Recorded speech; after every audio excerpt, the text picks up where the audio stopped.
Aujourd'hui, au Monticule, on reçoit le mandataire du Sport Sud de l'école de Mortagne ou le directeur technique, l'entraîneur-chef des voyageurs de Jonquière dans la LBGEQ et anciennement coach avec l'Académie de baseball Canada. Il a participé aux Jeux du Canada en tant qu'entraîneur et a une bonne carrière en tant que joueur. Aujourd'hui, on reçoit le chat, Michael Bélanger. Salut, ça va? Ça va, toi? Ouais, ça va super bien, merci. Plus tard dans le balado, on va aller un peu dans l'histoire de où vient le surnom de le chat. Parce que moi, la personne Ouais. que je connais qui a le surnom Le Chat, c'est Pierre Lambert dans L'ancien compte. Qui sait, on va peut-être avoir un petit lien avec ça. Ouais, il fait partie du folklore de ce surnom-là, là. Ben justement, en fait, on va peut-être en avoir un qui apparaît dans les prochains instants, qui va peut-être avoir une explication sur le Ah. chat ou un autre surnom. Michou! Comment ça va? Ça va, toi? Ça va très, très bien. Je suis très Yes, content de sir. participer avec vous deux pour un petit bout. J'ai un petit 5 à 10 minutes là, entre ma surveillance que je fais maintenant au Triolet. Ouais, c'est vraiment cool. C'est vraiment cool. Oui, c'est Content de bien. t'avoir. Rendu officiellement comme un employé de la commission scolaire. Oh, tabarouette, OK. Là, Quand les même, grosses quand même. promotions. Les grosses promotions. Ben oui, ben oui, ben oui. Ah, tu veux savoir, le pays? Écoute, le chat, lui, il t'a-tu dit pourquoi? On était rendu là, on s'enlignait Ah vers bon, ça. on va l'écouter, on va l'écouter. Fait que Écoute, ben, il y a plusieurs parties à ce surnom-là, là. Mais je te dirais que oui, il y en a un, effectivement. Ça part un petit peu de l'ancien compte, là, où est-ce que je jouais. euh, j'ai joué longtemps au hockey. Puis, euh,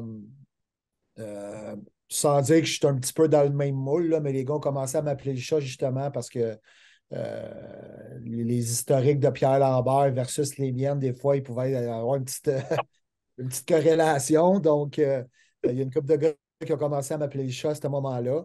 Puis, sans aller trop loin dans les explications, l'autre volet du chat euh, est dans un des aspects de ma vie où est-ce que j'ai pu avoir 7 à 8 à 9 vies comme un chat, là. Donc, ça vient de là un petit peu aussi, là. Ah, c'est parfait, ça. Mais ça te va bien, ça te va bien. Mais Yes. tranquille maintenant, le chat. Ben oui, exactement. Et justement, Steve est arrivé en disant Michou! Ça vient de où ça, Ben, Michou? tu sais, moi, je veux pas mentir, mais je pense que c'est moi euh, qui a commencé ça. C'est que Mike, tout le monde le connaît. Mike, quand il coach, il est intense. Il est intense dans sa vie. Il est intense dans le coaching. Puis il est intense aussi quand la première année, moi puis Daniel, on notre jeune coach, c'est poumonner des fois, mettre de l'énergie puis tout ça. Mais on essaie de trouver des façons de le calmer, de le ramener. Puis moi, je trouvais ça le fun de l'appeler de même. Michou! Puis ça faisait un. Il me semble que ça l'attendrissait un peu. Tu sais, on ramenait notre Mike à nous autres, puis ça le faisait rire, surtout quand j'étais plein de même. Ça a toujours resté. Moi-même, à un moment donné, je me suis posé la question si son nom c'était Mike, Michael ou c'était Michou, parce que c'est rare. Puis dans mon téléphone, quand il appelle, je suis marqué Michou! Fait que c'était comme ça, c'est resté. Puis Daniel t'appelle de même aussi, des fois. Hey, il t'appelle, il va te caler le Michou un peu. Puis, Ouais, ouais, il y a une couple de personnes avec qui c'est resté, là. Mais tu sais, on parle souvent justement dans la gestion de l'émotion un peu qu'un ouais, mot-clé nous ramène à l'essentiel, là. ouais. Là, ce n'était un bon. Oh, oui, puis ces années-là, quand on était ensemble au Canadien, ben, il y a des, moi, les jeunes, tu sais, là, je disais, ils m'appelaient Ch'ti, ça partait, fait que tu t'appelais C'est des ça. surnoms à tout le temps. Big Dan, ben, tout le monde a toujours appelé Daniel Big Dan, Coach Dan. Fait que ça nous donnait comme une particularité avec les kids aussi. Oui, Puis c'était un exactement. peu un code à nous autres, là, tu sais, fait que puis la gang que tu avais, qu'on avait, mais que tu avais de Mortagne qui était dans les championnats canadiens, là, il était vraiment proche de toi. Tu sais, ça fait des années que tu les Oui, avais, tu avais déjà gagné avec eux autres. Fait que d'avoir des petites choses de même, là, eux aussi, je trouvais que ça les ramenait à l'essentiel du oui. plaisir, du fun, les calmer parce que je ne cacherai pas qu'il y avait toute la même émotion que le coach. Là, ça montait vite dans le prime, puis ça allait vite, mais ça faisait qu'on avait un effet rassembleur vraiment ensemble.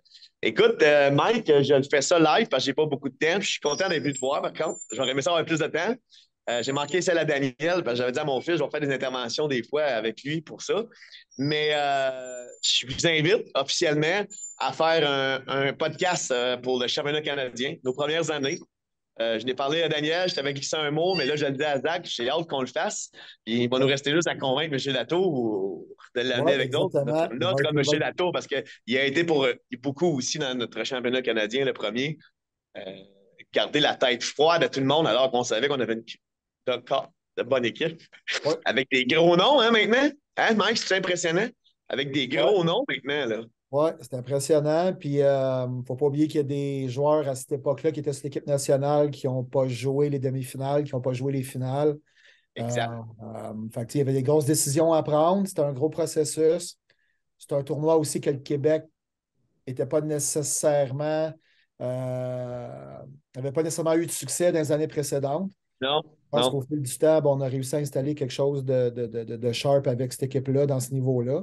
Mais cette édition-là, sont toutes spéciales, mais elle était spéciale. Je te laisse, ça va sonner, il va y avoir gros du monde. Hey, Mike, Michou, Yes, sir. j'aime bien Ah, mon gros. homme. Lâche Yes, sir. pas. Tu vas être ami pour la vie, mon homme. Puis Yes. Zach, lâche pas aussi. Fait que tu nous crées ça un beau moment, toutes les quatre ensemble. Je pense qu'on va avoir du fun en tabarouette. Là, Yes, Zach, sir. prévoit un peu plus que 2 heures, d'après moi. Ouais, c'est ça. Ça sent Ouais, bien. C'est dans les OK. prochaines semaines. Là. Good. Bye. ciao. All right, on l'a eu. Yes. C'est quand même comique parce que dans la prévision de tout ça, c'était de se rendre justement à l'explication de tes surnoms qui était beaucoup plus tard dans le podcast. Puis finalement, ça s'est fait au début. C'est pas grave, on vit avec les situations comme ça. En Non, fait, c'est ça. on va y aller un peu avec l'explication générale. Parce que tu as parlé que tu jouais au hockey quand tu étais jeune. Donc, tu as Ouais. dû faire comme beaucoup de jeunes, relier le hockey l'hiver, le baseball l'été. À quel moment c'est devenu sérieux le baseball comme joueur? Ben, je dirais que ça l'est toujours été parce que j'ai joué compétitif dans les deux niveaux euh, tout au long de ma carrière, là, autant comme joueur de hockey que de baseball. Ça a souvent été un conflit. Ça a souvent été source de discussion avec mes parents où est-ce que là, concentre-toi sur un ou concentre-toi sur l'autre, mais j'avais de la difficulté à me concentrer sur un euh, dans les saisons où est-ce que si c'était l'été, ben, j'aurais eu de la misère à jouer au hockey, puis à l'inverse, l'hiver, quand c'était du hockey, de jouer à la balle. Fait que j'ai gardé ça le plus longtemps possible jusqu'à temps que je me blesse sérieusement au hockey, puis que ça impacte ma carrière de joueur au baseball. Mais quand je me suis blessé, j'étais un peu dans le range où est-ce que ma décision aurait été de pencher un petit peu plus vers le baseball. Mais le fait que je me suis blessé, ben, ça a réglé un peu ça a réglé un peu le débat par lui-même, là. Et à ce moment-là, dans le temps de hockey que le baseball, tu te trouvais à quel niveau, un peu quel âge? Ben, je dirais qu'au hockey, j'ai tout le temps joué dans le niveau, mettons, là, de double lettre, là, que ce soit au 2A, au 2B ou au 2C. Fait que j'ai tout le temps joué dans ces eaux-là. Au baseball, j'ai joué toute ma carrière 2A, puis au midget 3, puis au junior élite par la suite, là. Donc, j'ai tout le temps jonglé dans ces eaux-là, dans les deux sports. Puis comme je disais, c'était difficile pour moi de délaisser un sport pendant sa saison pour pouvoir en faire un autre qui n'était pas nécessairement la saison avec laquelle il fallait le pratiquer. J'avais un petit peu de misère avec ça. Fait qu'à un moment donné, ben, mes parents me disaient toujours, ben là, tu vas voir un moment donné, tu vas te blesser, blablabla. Puis effectivement, c'est ce qui est arrivé. Fait que la décision s'est prise un peu par elle-même où est-ce que là, j'avais plus nécessairement de chance de pouvoir avancer au niveau de baseball, en tout cas, parce que c'est une blessure assez sérieuse à l'épaule, là. Donc, ça clôt le débat. Mais en termes de calibre de jeu, j'ai tout le temps joué élite dans les deux, là, que ce soit de 2C à 2A, puis 2A, 3 au baseball, là. Et tu dis que tu as joué au junior élite. Rappelle-moi l'équipe avec laquelle tu as joué. Je pense que c'est les Ducs. Non, j'ai joué avec le Royal de Repentigny. J'étais un petit gars de la Rive-Nord, moi, là. Fait que, ouais, j'ai joué avec le Royal. Je dirais qu'à l'époque, on rentrait un petit peu trop tôt dans la Ligue junior. Là, le midget 3 finissait un peu plus tôt. Fait que, si je ne me trompe pas, puis je me rappelle bien, je pense qu'à 16 ans, 17 ans, tu rentrais déjà dans la Ligue junior. Donc, le passage midget 3 junior élite, était quand même difficile là, pour les gars de notre âge, là. Donc, c'est une adaptation qui n'était pas nécessairement facile, là. Et toi, dans le junior avec le Royal de Repentigny, tu jouais à quelle position? Tu étais un lanceur, un joueur de position? Ouais, quand j'étais rendu à ce niveau-là, je faisais juste lancer. Quand j'étais rendu à ce niveau-là, je faisais juste lancer. Ouais. Fait que c'est pour ça que la blessure à l'épaule, en étant lanceur, ben, ça l'a tout de suite mis fin à certaines aspirations que je n'aurais pas à avoir. Là. Et à ce moment-là, on parlait d'un lanceur relève, lanceur partant. J'avais toujours été un partant. Euh, J'avais toujours quand même été d'un bon niveau. Sans dire que ça a été une domination à tous les niveaux. J'ai tout le temps été dans les bons lanceurs, dans les bons joueurs de mes cohortes. Euh, Quand j'étais arrivé au junior, ben là, je te dirais que les gars qui étaient en avant de moi étaient vraiment meilleurs, étaient vraiment plus matures. Donc, c'est sûr que là, c'est un petit peu plus difficile. Là. Fait que, quand tu rentrais junior à l'époque, ben, tu commençais sur le banc, puis tu commençais en ayant des petites présences quand l'équipe venait par beaucoup, perdait par beaucoup, puis les vétérans avaient une grande place, puis je pense que c'était la chose à faire aussi. Mais quand c'était le temps que je puisse avoir des départs, là, je les ai eus, puis j'ai passé le processus normal, je pense que d'un bon jeune lanceur au niveau junior. Là. Et à ma mémoire, tu avais eu une offre dans les collèges américains. Euh, c'était plus, euh, C'était plus des invitations de showcase qui se faisaient un petit peu là, de bouche à oreille. Puis regarde, vers cette place-là, on pense que tu pourras avoir une opportunité. Euh, je- Fait que donc, oui, j'en ai eu. Ça n'a pas été des offres fermes, des offres qualificatives en tant que telles. Mais oui, c'était une possibilité pour moi euh, c'est une possibilité. Ouais, c'est une possibilité pour moi de le faire. J'avais l'intention d'aller le plus loin que j'étais capable d'aller en tant que joueur. Mais comme j'ai dit, du moment que je me suis blessé, euh, c'était vraiment difficile. Là. J'avais besoin de beaucoup plus de repos. Euh, J'avais des maux de bras qui étaient extrêmes pendant que je lançais, mais je voulais continuer. Mais je savais qu'il fallait que je mette une croix là, sur mes aspirations. Puis peut-être que ce serait arrivé, peut-être que non. Mais c'est sûr que j'avais des opportunités là, de pouvoir lancer euh, peut-être à ce niveau-là. Et ta carrière de coach, dans le fond, les gens te connaissent beaucoup étant comme un coach qui a coaché au niveau Jet 3, les sports-études, les championnats canadiens, les voyageurs maintenant, tu as commencé avec les Ducs de Longueuil. Mais le coach en tant que tel, Michael, a commencé à quel moment? Ben, c'est justement la réflexion suite à, tu sais, j'ai été habitué à bien performer dans les calibres en dessous du junior. J'étais arrivé au junior, quand j'étais à 100%, j'avais confiance que j'aurais pu être un bon lanceur à ce niveau-là. Pas un lanceur d'exception, mais un bon lanceur à ce niveau-là. Quand je me suis blessé, ben là, je dirais que j'ai frappé un petit peu un mur. J'étais inconstant. Puis comme je disais, lancer avec la douleur. Rendez-vous de physio avant-après pour pouvoir lancer. Euh, Ça l'engendre des frais d'inscription au junior, frais de physio avant, frais de physio après. Donc, ça devenait un petit peu un build-up qui devenait difficile à gérer. Fait je me suis dit, bon, ben, comment que je fais pour rester dans ce sport-là compétitif que j'aimais vraiment beaucoup? J'ai comme pensé à mon après-carrière plus vite que plus tard. Puis je me suis dit, bon, ben, regarde, je vais commencer à coacher, puis je vais voir comment que ça va se dérouler. Je ne voulais pas sortir de la game complètement. Fait qu'en étant coach, je restais dans la game, puis je développais quelque chose d'autre que j'avais commencé. Ma voisine, elle avait 2 enfants qui jouaient à Tombe BM à l'époque. Elle savait que je jouais dans un calibre quand même intéressant pour pouvoir enseigner aux jeunes. Puis j'y allais un petit peu. Là, à partir de 14-15 ans, je commençais à donner des petites cliniques à gauche puis à droite. Puis quand je jouais au junior, ben là, il y a un monsieur, Mario Loyer, qui m'avait approché de la session de baseball mineur de Lachenay à l'époque pour que je devienne directeur technique de l'association. Puis j'avais accepté avec plaisir. Fait que j'allais faire des pratiques avec certaines équipes mineures. Puis j'aimais vraiment ça.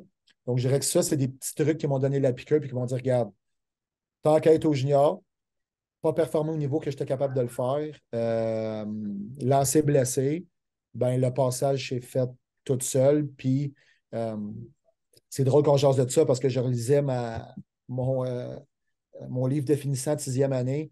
C'est mon professeur qui m'écrivait un peu où est-ce qu'elle me voyait comme personne plus tard. Puis ça avait été un des critères qui était ressorti où est-ce qu'elle elle avait écrit entraîneur professionnel. Parce que à cette époque-là, on rêve tout à ça, là, mais c'est quelque chose qu'elle voyait déjà en moi à cette époque-là. Là. Fait que j'ai trouvé ça une drôle de coïncidence que ça tombe un petit peu dans ce qu'elle avait vu à l'époque. Là. Et moi, je t'ai connu comme coach au Midget 3 avec justement avec la Rive-Sud, avec De Mortagne, les Patriotes. Et après quelques recherches, j'ai vu que tu as commencé aussi dans la Ligue de baseball junior élite du Québec avec les Ducs de Longueuil. Est-ce que tu peux nous replacer un peu l'ordre chronologique de ces choses-là? Est-ce que tu as été avec le sport études de Mortagne, avec les Midget 3 avant les Ducs? À quel moment ça s'est fait? Quand j'ai commencé comme. Tu sais, j'ai pas eu la chance. Je pense que j'ai eu la chance de pouvoir commencer à coacher des jeunes. J'ai commencé au Moustique. J'ai fait au Moustique, au Pee-Wee, au Bantam, au Midget. J'ai commencé dans les catégories 2B, un 3 à 4 ans, Pee-Wee Bantam. Après ça, j'ai monté au 2A, Pee-Wee Bantam. Puis après ça, j'ai gradué au Midget 3 dans ma région. Donc, j'ai commencé Midget 3 à Laval avec mon bon ami Maxime Orkesson à l'époque. Fait qu'on a coaché cette année-là ensemble. Après ça, j'ai pris les règnes de l'équipe de la région de la Nodière, qui était ma région, les Braves de la Nodière à l'époque. Fait que j'ai fait un 3 à 4 ans avec les Braves. Ensuite de ça, vu que je travaillais ici, donc à Boucherville, puis que là, l'équipe ici de Boucherville a eu une équipe Midget 3A. Donc, le passage s'est fait entre les Ducs et les Patriotes. J'ai pris l'équipe Midget 3 ici, où est-ce qu'encore là, j'ai fait un bon 3 ans, si je ne m'abuse. J'ai été au Duc 1 an. Après ça, j'ai quitté pour l'ABC. Je suis revenu ici. Je suis revenu ici à De Mortagne pour retourner à l'ABC. Et après ça, là, signé avec les voyageurs de Jonquière là, depuis 3 ans. OK. Puis, dans tout ça, tu as eu la chance de coacher quand même plusieurs grands noms, des gens qui sont soit dans les collèges américains maintenant, qui sont dans les ligues majeures maintenant. Je pense à Charles Leblanc, je me souviens pas si tu as eu la chance avec Abraham Taureau aussi dans Ouais, cette j'ai coaché en année-là. championnat canadien à 2 occasions aussi. Un gars comme Benjamin Pelletier, un gars comme Mathieu Dano-Gauthier, un gars comme Édouard Julien. Tu sais, j'ai eu la chance de pouvoir côtoyer ces gars-là. Puis ça, c'est les plus. C'est les gars qui flashent un peu plus maintenant. Mais tu sais, il y a eu d'autres gars au début aussi qui ont eu des bonnes carrières collégiales, universitaires. Puis tu sais, ce qui est intéressant pour un coach, c'est d'être capable de pouvoir dire, bon, ben, pendant 1 an, j'ai réussi à côtoyer ces kids-là. J'ai réussi à mettre un minimum d'empreinte de mon vécu, de mon expérience, dans son expérience à lui. Puis je fais partie de tous les gens qui l'ont côtoyé, tous les gens qui l'ont encadré dans sa carrière, puis rendu où est-ce qu'il est rendu. C'est même si ça a été pendant 2 championnats, pendant un championnat, pendant 1 année, 2 ans, ben c'est juste le fun d'avoir pu partager cette relation-là avec cet athlète-là, mais au-delà de ça aussi, de pouvoir, comme je disais, on va être capable de mettre une partie de notre empreinte sur chaque joueur qui vont passer en leur donnant le meilleur de nous. Ben, ça, je dirais que c'est une valorisation qui est difficile à décrire. Puis, je me mets à la place là, des gens qui ont côtoyé Édouard Julien pendant 3, 4, 5, 6 ans, qui ont fait partie de son développement avec les canonniers. Puis, j'imagine le sentiment de fierté qu'il doit avoir. Là, c'est quelque chose qui est le fun, surtout dans un sport où est-ce que nous, on n'a pas une population aussi grande que euh, plusieurs États aux États-Unis ou plusieurs autres provinces au Canada où est-ce qu'ils ont beaucoup plus de joueurs. Fait que de voir qu'on est capable, dans notre petite communauté, de chacun mettre notre empreinte dans le passage qu'on a avec chaque kid, je pense que c'est intéressant. C'est ça qui fait notre force. Et justement, là, on parle de joueurs avec un certain talent, les joueurs qui se sont rendus à un certain point. Moi, je me demandais que le sport-études de Mortagne a souvent été et est souvent un sport-études qui génère beaucoup de talent. Le nom souvent qui me vient en tête parce qu'il y a eu des articles par rapport à ça, c'est Simon Lusignan qui, à 14 ans, lançait 90 000 à l'heure. Puis, genre, il y en a d'autres aussi, là, les noms ne viennent pas à l'esprit en ce moment. Qu'est-ce qui fait que le sport-études de Mortagne génère autant de talent? Ben, c'est sûr que veut pas, il y a une question de bassin. Ça, c'est la première chose. C'est comme n'importe quoi. Plus ton bassin est petit, euh, tes opportunités peut-être de tomber sur des joueurs de ce niveau-là sont moins grandes. Je ne dis pas que ça ne peut pas arriver, ça l'arrive. Je prends comme exemple Trois-Rivières, qui est quasi un modèle parfait de développement où est-ce que ils ont une petite communauté, ils n'ont pas un membership extraordinaire. bien, ils ont des joueurs qui sortent de cette région-là à profusion avec beaucoup de talent. Bien, souvent, si on est en exponentiel à 2, 3, 4, 5, 6 fois plus de joueurs, bien, on a plus de chances de tomber sur des gars de talent comme ça. À partir de là, bien, comment on fait pour pouvoir optimiser ce développement-là des joueurs de cette qualité-là? Bien, comme je disais tantôt, nous ici, notre philosophie à Domortagne, c'est de s'assurer que les gens qui encadrent nos kids, ce soit notre ADN, donc la qualité de nos entraîneurs, la qualité de notre préparateur physique, l'équipe d'encadrement complète soit le plus qualifié possible, soit le plus impliqué possible, le plus engagé possible dans le développement de chaque athlète. Fait que je dirais qu'à ce niveau-là, ben, c'est un petit peu ça la recette qu'on essaie d'appliquer là, avec nos joueurs, là, que ce soit des athlètes d'exception ou des athlètes d'exception qui peuvent jouer dans le A et qui dominent dans cette division-là, ben, ça a quand même une valeur autant importante pour un directeur de programme et nos entraîneurs à nous. Et vous, si je ne me trompe pas, au Sportitude, vous avez la chance d'être sur un terrain synthétique lors des pratiques? Je dirais que nous, on a accès au terrain de baseball environnant au printemps et à l'automne. Euh, Pendant la saison intérieure, on a accès, oui, justement, à un centre intérieur là, de 4 gros terrains de soccer environ, pour vous donner une idée. Là. Fait que nous, on partage ça là, avec d'autres sports, là, mais je dirais que nos installations n'ont rien à envier à plusieurs autres programmes là, à travers la province. Et quel impact le terrain synthétique a sur le développement des joueurs? Parce que naturellement, avoir un terrain qui est plus réaliste de ce qu'on vit l'été quand on est sur un terrain de baseball, ça aide quand même à développer un joueur. Puis quel impact, toi, tu vois, comparativement, exemple, aux sportifs d'ici de Saguenay, qui c'est la première année qu'ils ont accès à un soccer dome qui est un terrain synthétique. Et je parlais justement avec Nicolas Doré qui disait que lui, il voyait vraiment le jour et la nuit là, parce qu'il y a plus d'espace, il y a plus de disponibilité. Toi, tu vois ça comment? Ben, c'est sûr que l'espace te permet de faire plus de choses. L'espace te permet d'être grandeur réelle euh, par rapport à la catégorie que les gars vont jouer. Fait que, nous, exemple, nos plus vieux, on peut facilement les faire pratiquer à 90 pieds sur une base régulière. Fait qu'ils peuvent attraper des roulants exactement comme s'ils jouaient sur un vrai terrain. Je dirais ça, c'est un game changer. Euh, je dirais que les joueurs de champ, ben, au lieu de courir une seconde puis d'attraper un roulant, qui puisse courir un réel 3, 4, 5, 6 secondes avant de pouvoir attraper un ballon, bien, ça se rapproche beaucoup de la situation de la partie. L'espace est important. La qualité aussi du turf versus peut-être pratiquer dans un gym ou est-ce que c'est du plancher de bois franc. Le roulant, il ne s'attrape pas de la même façon.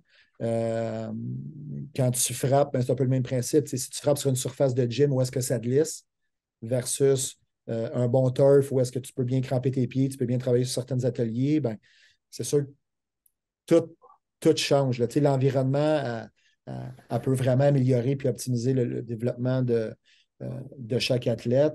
Puis, ouais, je pense que c'est un gros changement positif, autant pour le Saguenay que plusieurs autres programmes qui peuvent maintenant s'entraîner sur des surfaces comme ça.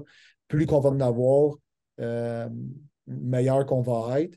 Puis, plus qu'on va avoir d'outils pour développer nos athlètes. Là. Là, j'ai comme un peu trois questions reliées un peu au sport-études.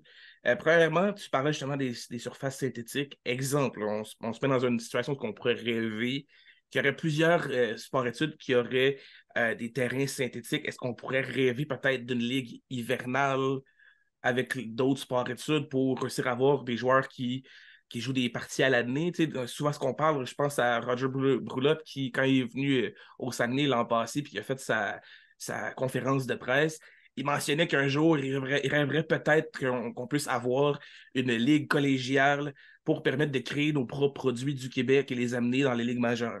Est-ce que quelque chose dans ce genre-là, tu crois qu'il est possible au Québec si, dans une situation de rêve, plusieurs sports-études auraient accès à des terrains synthétiques? Ce qui est difficile, c'est que présentement, à part le sport d'études des canonniers qui peuvent vraiment, je pense, jouer des matchs, des vrais matchs où est-ce qu'on peut frapper la balle avec une hauteur raisonnable. Donc, moi, tantôt, je parlais des joueurs de champ qui pouvaient courir une vraie distance comme si on était en situation de match, la hauteur, par exemple, devient un problème. Ou est-ce que on n'ira jamais être capable de trouver la hauteur dans les ballons? Versus à Québec, eux, qui ont vraiment là, une belle hauteur pour pouvoir même pratiquer les outfields, mais pratiquer aussi des situations de jeu. Fait, ils ont une plus grande liberté. Ils se rapprochent beaucoup plus de la game de cette façon-là. Trois-Rivières en a un aussi. Je sais que Gatineau en a un aussi. Versus parce que les plafonds sont un petit peu plus bas. Fait que ça devient plus difficile de jouer des matchs un peu plus réels où est-ce que souvent la balle va toucher, exemple, au plafond, sur une bonne balle en flèche ou une bonne balle frappée. Fait que c'est là que ça devient un petit peu plus difficile. Si on voudrait jouer des vrais matchs dans une vraie ligue, ça a besoin d'installation, exemple, comme le stade olympique ou un stade un peu plus réaliste pour qu'on puisse jouer du baseball réaliste un petit peu plus. Je pense que présentement, celui qui se rapproche le plus de ça, c'est vraiment là à Québec où est-ce qu'ils ont des installations superbes. Puis où est-ce que les gens de la ville travaillent main dans la main avec l'organisation là-bas. Puis ils sont rendus avec 2 terrains en turf, avec un dôme. Ils sont très proactifs là-dessus. Fait que je pense que ça, c'est un modèle à suivre à ce niveau-là. Là. Et mes autres questions, en fait, vont plus avec les voyages en Floride. Parce que toi, en coachant Midget 3, si je me souviens bien, tu as eu la chance de vivre les années où les équipes Midget 3 se terminaient en Floride. Et aussi le changement par après, où ce que tous les sports études, tranquillement, pas vite, allaient, eux, vers leur voyage en Floride. Donc, le Midget 3 a arrêté de faire ça. Quelle différence tu as vue dans ces 2 années-là? Et est-ce que c'est pas possible qu'on puisse revoir peut-être le même processus qu'il y avait il y a quelques années où les équipes Ninja 3 vont terminer leur club en Floride? Je ne sais pas jusqu'à quel point que c'est possible ou non, parce que chaque programme maintenant a ses propres réalités. Euh, je dirais que le gros, ce qui nous fait le plus mal, ben pas le plus mal, mais ce qui manque un petit peu, c'est qu'avant, on réussit à réunir tous les gens de baseball qui travaillaient dans le réseau, puis avec une couple de coachs invités, des joueurs professionnels, des spécialistes. On mettait tous ces gens-là au même endroit à discuter de baseball, à échanger sur le coach à Québec, lui, comment il monte, attrape un roulant. Le gars de 3L, lui, ben, c'est quoi son approche au bat? C'est quoi la technique qui monte? Fait que, on pouvait échanger sur tous ces aspects-là de la game, tous les aspects techniques. C'était des discussions des fois qui finissaient super, super tard. Ce qui est intéressant, c'est que le roulement de coach, ben, tous les jours, ben, tu travaillais avec un spécialiste différent. Fait que, tu sais, l'information, elle s'échangeait. Euh, les nouvelles techniques, la nouvelle façon de faire, le nouveau du baseball aussi était discuté. Fait que, tu sais, ça, je dirais que ça manque un petit peu. Puis de moins se voir, nous, les coachs, les mandataires, les gens un petit peu qui participaient à ça à Baseball Québec. À l'époque, c'était les ailes du Québec, là, mais de pouvoir échanger avec des gars comme Joël Landry, Sylvain Saint-Don ou peu importe, des Marc-Antoine Bérubé, des Carl Gélina, ça, ben, je pense que ça manque. Ça manque autant pour nous que pour nos coachs, d'être capable de pouvoir discuter de baseball et de voir ce qui est le mieux pour les athlètes. Parce que chacun a un vécu différent, chacun a une expérience différente. On a des joueurs pros, on a des coachs de carrière, on a un beau mélange au Québec d'expertise. Mais maintenant, sans ce camp Midget 3-là, ben, je trouve que cette partie-là de ce qu'on avait avant nous manque énormément. Puis ce serait profitable, en tout cas, oui, dans le meilleur des mondes, ce serait profitable pour tout le monde, autant nous en tant que coach, en tant que gestionnaire, ce serait excellent pour mes coachs, mais au bout du compte, ce serait chaque jeune qui serait gagnant de pouvoir avoir des coachs qui ont accès à cette info-là annuelle. Même à l'époque aussi, il y avait beaucoup de formations qui se faisaient sur place en Floride aussi. Par exemple, moi, un de mes coachs qui manquait 2 cours X, ben, en Floride, il prenait le temps de le faire avec des entraîneurs spécialistes. Si je ne me trompe pas, à l'époque, c'était Vincent, pas Vincent, mais Yannick Desjardins qui s'occupait de ça. Fait qu'il faisait ses formations directement là-bas avec des entraîneurs sur place, des entraîneurs spécialistes. Fait c'est une vibe qui était tellement intéressante, tellement enrichissante pour tout le monde. Puis moi, ben, quand j'arrivais avec mes athlètes, parce que mes athlètes, ben, une journée, ils travaillaient, mettons, avec Dom Walsh, puis qui est sûrement une sommité avec les joueurs d'avant-champ à l'époque. Ben, moi, maintenant, je savais comment Dom travaillait, puis mes joueurs avaient travaillé avec lui. Fait que, tu sais, c'était quelque chose qui était vraiment cool. Puis ça créait aussi un, un sentiment d'appartenance générale à cette ligue-là, où est-ce que, tu sais, moi, j'ai travaillé pendant 5 jours avec les Outfield, avec mes gars de la Chine, mes gars de Québec, mes gars de Trois-Rivières, mais quand j'ai voyé, c'était hey, ça va bien, puis blablabla, puis tout l'échange était plus le fun, versus ça où est-ce que tout le monde fait ses choses de son côté, puis c'est correct aussi, mais je trouve que cet aspect-là manque beaucoup, puis de trouver une façon de pouvoir recréer ça, peut-être sans que ce soit la Floride, que ce soit d'une autre façon, ce serait quelque chose qui serait ultra enrichissant pour tout le monde. Là.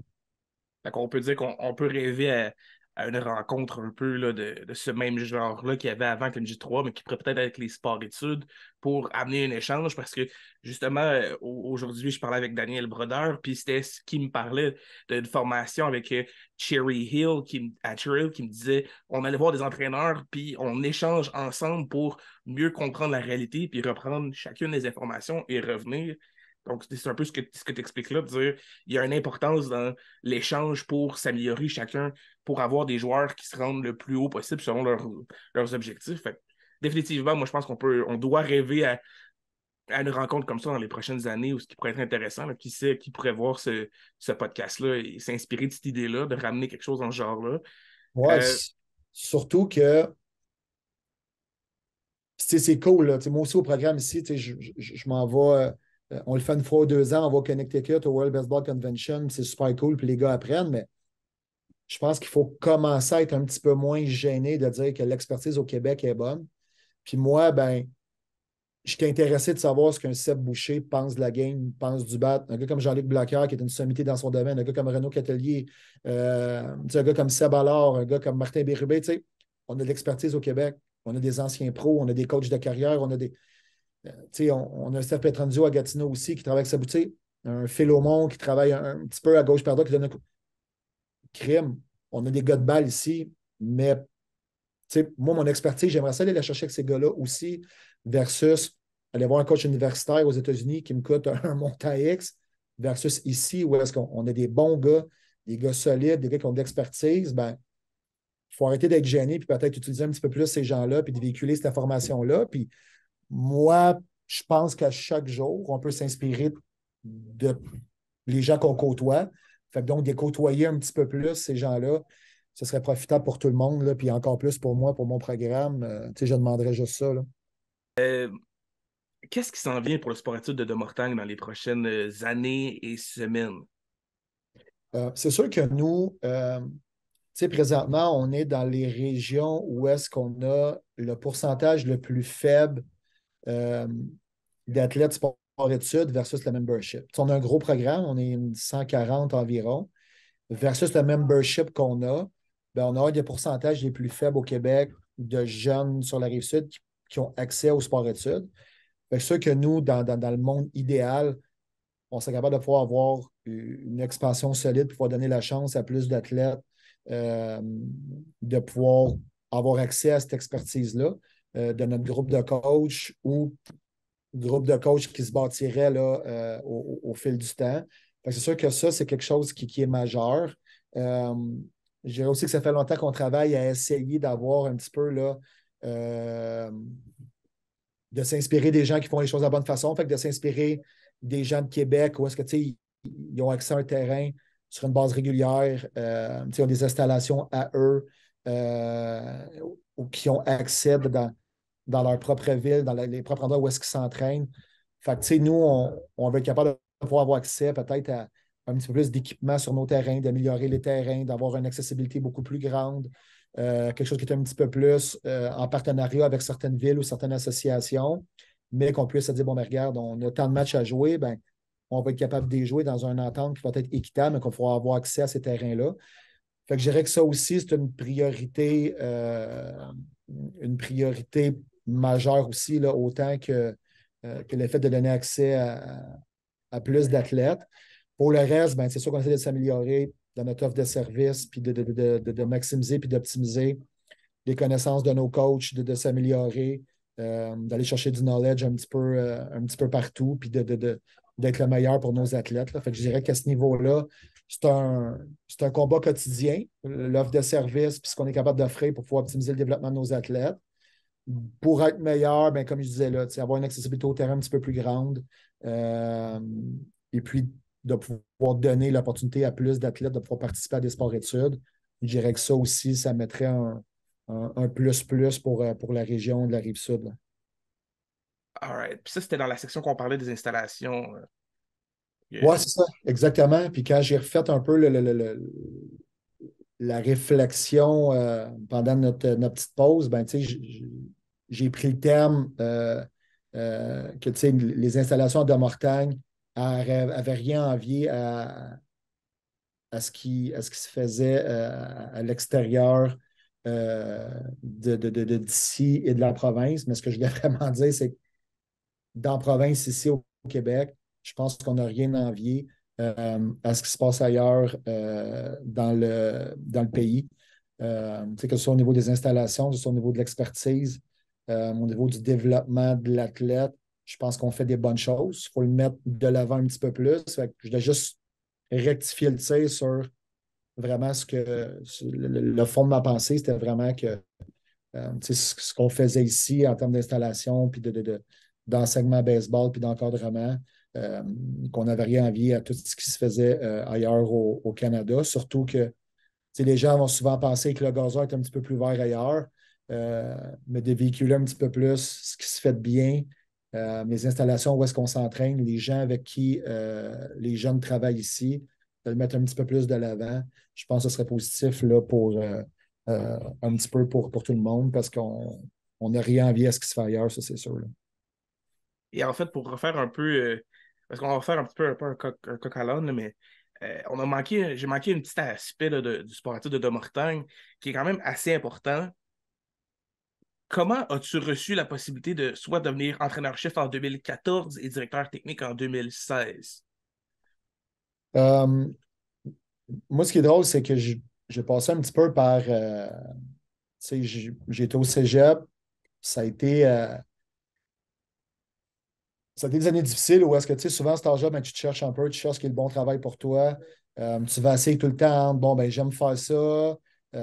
Ce job-là va m'apporter un petit peu plus l'aspect monétaire. Tu sais, à cet âge-là, veux pas, ben, tu ne comprends pas nécessairement toutes les choses de la vie. Fait que, tu ne te concentres pas nécessairement à dire, bon, ben, je vais faire ce que j'aime.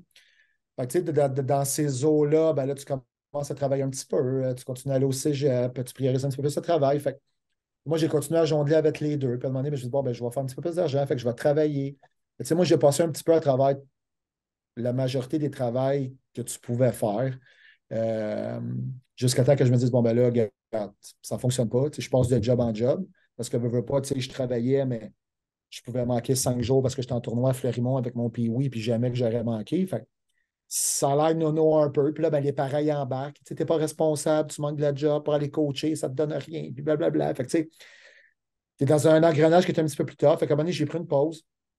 Euh, j'ai fait affaire avec un Carrefour Jeunesse, que ça s'appelle, dans mon coin, pour voir c'est quoi les opportunités. On m'a recommandé de retourner au cégep, de faire certains cours par rapport justement là, à cette époque-là. Je me suis dit, bon, ben là, je vais travailler comme enseignant, puis c'est là-dedans que je vais me lancer. Puis, entre-temps, entre les deux, j'ai eu une offre d'emploi pour travailler dans une école primaire euh, comme intervenant en service de garde qui s'est transformé avec mes cours comme intervenant en éducation spécialisée. Euh, Puis après 4 ans, Maxime Ockeson, avec qui je coachais à l'époque, puis avec qui j'avais une excellente relation, ben, m'a dit, bon, ben, regarde, je vais être à Domortagne, je veux que tu rentres à temps partiel. Fait que, la première année à temps partiel, c'est un petit peu plus difficile, mais la deuxième année, il y avait un poste pour moi à temps plein. En fait, là, j'ai dû faire le choix entre soit de travailler à temps plein au baseball, soit de travailler à temps plein. On va entendre la cloche. Soit de travailler à temps plein dans un collège privé au hockey et ou de poursuivre là, mon travail à l'époque à la commission scolaire des affluents sur la rive nord. J'ai décidé d'embarquer avec Max full-time. Puis, nous, on a marché ensemble dans un peu ce projet-là où est-ce que c'était lui le dirigeant, c'était lui la personne qui prenait les décisions, j'étais son bras droit. Fait que, il y a beaucoup de choses qui ont été build-up ensemble. Moi, j'ai appris beaucoup du positif qu'il y a dans nos programmes. Peut-être sans dire les erreurs, mais la relation avec peut-être les conseils d'administration, les embûches, les défis, tout ça à travers les succès, les erreurs, les choses qui peuvent être faites différemment. Moi, j'ai pu un petit peu apprendre beaucoup de ça. Puis que ça me donne peut-être une certaine expérience en étant vraiment proche de lui. D'être capable de pouvoir prendre ça en charge et de me dire OK, go, je suis prêt. Il y a eu un petit tampon entre les deux où est-ce que c'est Alex Agostino là, qui avait pris les rênes du programme là, entre ce 2014-là et ce 2016. Puis en 2016, là, c'est moi qui ai pris les rênes du programme à temps plein. Là, puis depuis ce temps-là, on essaie de faire du mieux qu'on peut là, pour pouvoir développer le plus d'athlètes qu'on est capable de faire. Et c'était quoi le défi que tu as eu quand tu es arrivé? Parce que tu as quand même changé beaucoup de choses avec le sport-études. Vous faites des voyages en Floride, vous avez fait un tournoi, si je me souviens bien, c'est le Perfect Game que vous êtes allé faire il y a 1 an ou 2. Il y a des choses qui ont changé entre ton arrivée en 2016 à maintenant. C'était quoi la situation du sport-études quand tu es arrivé et tu as pris tout ça en charge? Je dirais qu'on était quand même, on avait un bon programme, c'était super bien géré. Les bases étaient super bonnes. Je ne dirais pas que j'ai pas changé les choses, mais j'ai peut-être un petit peu plus mis les choses au départ à ma façon à moi. Avec le temps, j'ai une équipe plus solide, donc j'ai un bon noyau de coach. J'ai ma préparateur physique qui est ici depuis 11 ans. J'ai Jérémy Chaléfaux qui est ici depuis presque 10 ans, Xavier Landlois 5 ans, Dave Gauthier 4 ans. J'ai un noyau solide. Au fil du temps, je voulais mettre ma couleur à moi, mais maintenant, avec le temps, on met la couleur du staff, on met les idées, on brainstorm, puis ce qui sort de mieux, c'est ce qu'on amène au programme. Je n'ai pas nécessairement changé les choses. J'ai peut-être mis plus les choses à ma couleur, puis avec le temps, aux couleurs de mon équipe, qui fait en sorte que maintenant, j'ai plus l'impression que c'est notre programme que mon programme parce qu'on travaille main dans main, puis on communique beaucoup sur ce qui est le mieux pour le programme, mais notre philosophie va toujours rester de toujours se remettre en question puis d'avancer. Fait qu'à chaque année, on essaie de monter une marche dans chaque aspect ou dans chaque département qu'on est capable pour être capable d'avancer. Maintenant, on se rapproche beaucoup de certaines valeurs. On veut vraiment que les coachs qu'on engage respectent les valeurs du programme. Fait que, on a beaucoup bâti à travers les valeurs que notre équipe, maintenant, on veut mettre de l'avant. Puis je pense que c'est plus facile de grandir là-dedans, puis les choses, ils vont super bien depuis ce temps-là. Là. Et moi, je me posais la question parce que habituellement les tournois que les équipes de sport-études font. On parle souvent du tournoi à Trois-Rivières à l'intérieur pour ce qui est secondaire 2. On parle souvent de la Floride qui est recommencé un peu plus cette année. Et dans les dernières années, avec la pandémie, c'était un peu plus difficile de pouvoir participer au camp en Floride. Et il y a d'autres petits sports-études. Toi, comment l'idée est venue d'aller au tournoi Perfect Game? J'ai travaillé à l'ABC 4 ou 5 ans. Là, je ne me rappelle plus de la longévité exacte. Là, je pense que c'est un 5 ans. Euh, c'est sûr que souvent les athlètes arrivaient dans des situations de tournoi qu'ils n'avaient jamais vécues. On sentait un peu l'inconnu, on sentait un peu le stress, on sentait un peu aussi l'anxiété de performance, de vouloir overperformer. Tout ce melting pot-là nous a fait dire, est-ce que nous, à Demortagne, ce serait profitable de faire vivre pour nos deux équipes d'élite, donc notre midget, notre bantam, minimum un événement de ce type-là, Perfect Game. Pas nécessairement des tournois d'élite, parce que il y a différents grades de tournois. Bon, la cloche.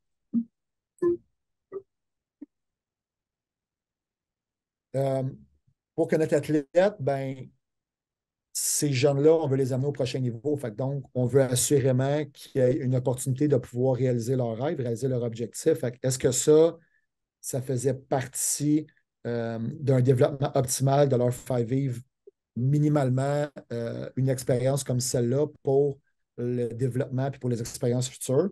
Puis automatiquement, la réponse a été unanime, c'est oui. L'offre de service aux parents, on trouve que c'est un gros plus-value de pouvoir vivre cette expérience-là aussi. On a vu une belle ambiance, on a vu une bel esprit de camaraderie, autant les parents que les joueurs. C'était nous, on a pris de la décision de prendre les 2 tournois en même temps. On est à peu près à 1 heure de route pour nos 2 tournois Perfect Games cette année. On va essayer d'être capable de pouvoir aller voir nos matchs puis s'entraider de cette façon-là. Mais bottom line, on a vraiment mis l'athlète au centre de cette décision en disant bon, est-ce que c'est bon pour lui?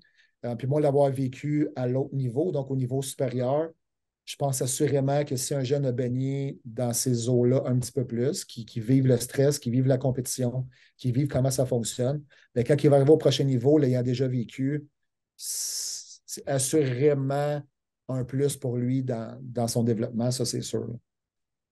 Parler des objectifs là, que les jeunes prennent quand ils arrivent au sport-études, est-ce que tu leur fais remplir, peut-être leur poses des questions ou leur fais remplir un peu une liste d'objectifs si une personne sait seulement vivre l'expérience du sport-études, d'autres veulent aller jouer au niveau supérieur? Est-ce qu'ils ont à remplir une feuille ou quelque chose pour que vous ayez une idée de qui veut faire quoi?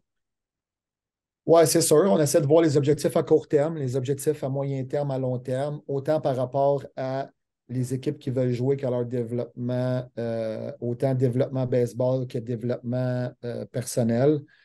Fait que ça, on essaie un petit peu de savoir à qui on a affaire, quel objectif qu'eux se mettent.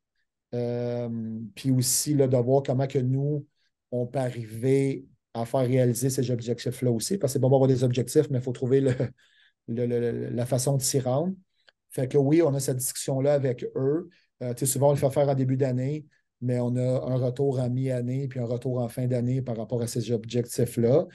Puis si, exemple, on a un athlète qui lui dit bon, ben, regarde, moi, c'est important pour moi de lancer 80. Bien, s'il lance 80 après la 3e semaine, ben, exemple, on va adapter le prochain objectif à la hausse plus rapidement aussi. Là. Mais oui, c'est quelque chose qui se fait. Je pense que c'est quelque chose qui est important pour bien valider un petit peu aussi la motivation, puis de voir comment les athlètes se voient, puis où est-ce qu'ils veulent aller aussi. Et pour le programme de Mortagne cette année, là, avec les listes de l'ABC qui ont été annoncées, je pense pour les camps d'entraînement ou les équipes, on parle de quel pourcentage de joueurs qui ont fait le saut au prochain niveau? Au prochain niveau, on a quand même un pourcentage élevé. Sans te mentir, c'est sûr qu'il y a une légère déception de notre part de pas nécessairement avoir plus de gars à l'ABC en tant que tel. L'ABC reste quand même l'entité au top de la pyramide de l'excellence de Baseball Québec. Donc, c'est sûr qu'on veut que nos athlètes se dirigent vers là. Mais je dirais qu'il y a un travail là, qui est fait conjointement là, avec les entraîneurs de l'académie, puis le programme ici là, pour être capable de rectifier la situation puis de s'assurer qu'on n'ait pas là, 1 ou 2 joueurs à l'académie par année, là, puis qu'on atteigne les chiffres qu'on avait atteints là, dans nos bonnes années. Et est-ce que c'est possible peut-être d'imaginer que le sport études de Mortagne pourrait faire comme les canonniers de pousser ses propres joueurs vers un collège? Et je pense à Louis Gendron qui a fait partie des canonniers, qui a été poussé par les canonniers vers son collège de Sainte-Rose. Est-ce que c'est quelque chose que de Mortagne pourrait faire ou a déjà fait? Ben, c'est sûr qu'on est sollicité des fois par les athlètes, des fois par des connaissances, par des collèges pour savoir, bon, ben, le joueur est rendu où dans son développement, puis est-ce que c'est un bon fit avec ce collège-là ou peu importe. Tu sais, moi, au bout du compte, je pense qu'il faut penser à l'athlète en premier. L'important, c'est que si l'athlète a un désir de jouer au collège, nous, en tant qu'intervenants avec eux, il faut trouver une façon d'être capable de pouvoir l'amener à réaliser cet objectif-là. Puis à qui appartient le crédit? Est-ce que c'est. Encore la cloche?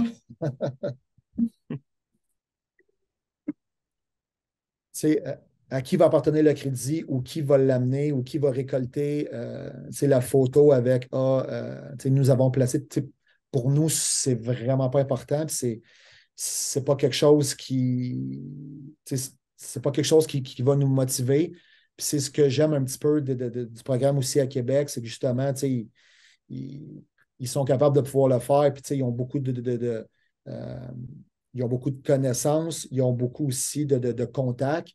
Donc, au bout du compte, que ce soit les canonniers, que ce soit Damortagne, que ce soit l'ABC, que ce soit les Dragons de la Flèche, l'important, c'est qu'au Québec, on ait le plus de joueurs possible qui réalisent leur objectif et qui jouent au collège. Moi, pour moi, c'est ça qui est important. Fait que si je peux participer à aider un kid du Saguenay, à un kid de l'ABC, à un kid de la Flèche, peu importe le kid il vient d'où, puis qu'on a besoin de références ou qui a besoin de nous dans un processus, on va être là.